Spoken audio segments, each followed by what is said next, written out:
as I was in the process of getting ready to upload a video talking about how it's been over 2 weeks and we haven't seen any information about 11.5, even though I know in the podcast, Nikita said that there was going to be at least 2 weeks worth of time before we were going to see the intermediate patch.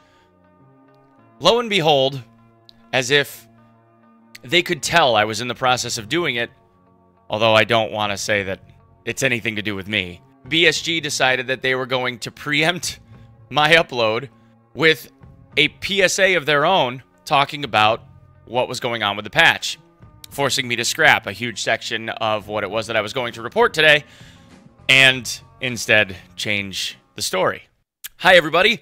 My name is Onepeg MG, and this is the news. As always, if you wouldn't mind, please considering hitting the old sub button somewhere down there someplace. I would very much appreciate it. The support and response from the community about this goal of mine to become a full-time content creator has been absolutely astounding. Thank you guys so very much for all of the support that you have been showing me. I cannot thank you enough. You guys are amazing, amazing people. Thank you very much. But anyway, on to the story at hand. So there was a bit of a release that they made and a series of tweets, but it says about patch 11.5. We know that this is taking a bit long. Sorry. Making some final internal testing, adding more bugs and fixing them. You know, it's a usual thing, especially when it comes to fixing some old and heavy problems. Fixes generate other bugs. Seems like maybe they're having a bit of a problem there. Anyway, there will be updated patch notes soon. Again, 11.5 is about fixes and optimizations, and it's not meant that there will be all wanted fixes and the game will run perfect. 11.7 will have fixes and optimizations too, and some of the new content. We did a pretty big job in 11.5 and hope you will like it. Not so long to wait. TM. It appears they're working on it. I'm glad that they sent out this information. I worry, though, that with the focus being on generating these new patches, there seems to be a little bit of a reduction in response from Nikita on Reddit. Now, I don't want to say that they're not being responsive. Nikita is absolutely being responsive. It's just that at the beginning of the year, when this seemingly maybe New Year's resolution type of thing came about, where Nikita kind of made a new promise saying that he was going to be much more communicative and to talk to him on Reddit, specifically asking him questions, he was very active in those responses. We would see 8, 10, 12 responses from him specifically like a day. Now it seems that we're getting more like 3 to 4 responses on certain topics every couple of days. Now, I'm not saying that that's a bad thing. They need to get the patch done. I just want to make sure that if they're going to set the tone, whatever that tone is, and it's something where they believe that they need to be more communicative overall moving forward, and I think that that's a fantastic move, by the way. Whatever that tone is, whatever that pace is that gets set, my only request is that they keep that pace. If it's you're going to get 5 or 6 answers from Nikita every couple of days, then that's what it is, and that's fine with me.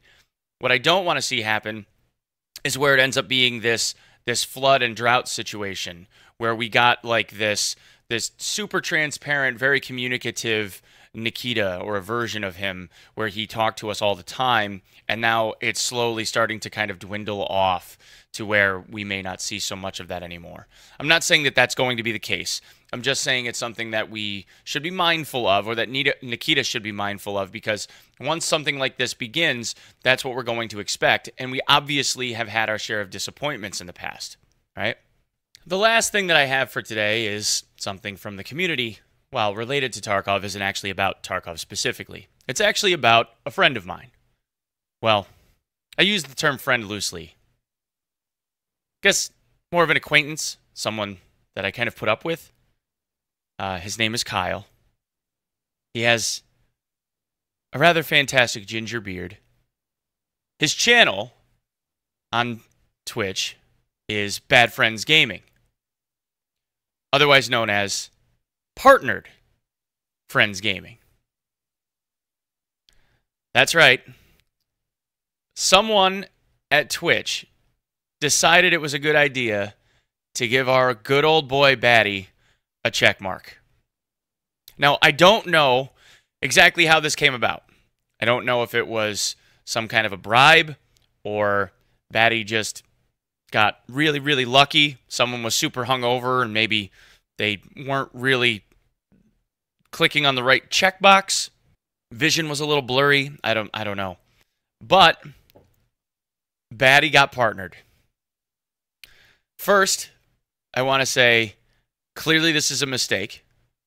Second, I want to say congratulations. I think. In all seriousness though, guys, Bad Friends Gaming, Kyle, is a fantastic content creator.